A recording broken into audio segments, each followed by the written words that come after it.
Sëriñ Tuubaa neen kuy sàkk àgg ci sunu borom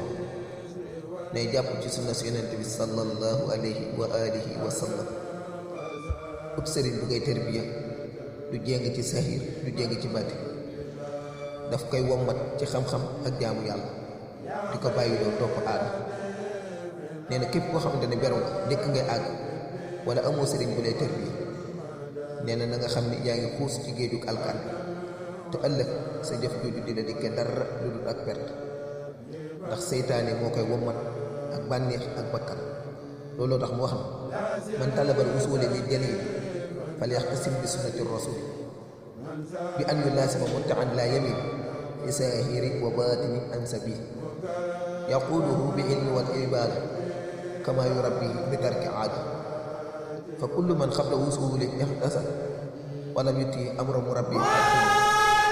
fa innahu yaquluhu fi bahri rada wala yuti min sayyi abada li annahu yaquluhu sayyidana wa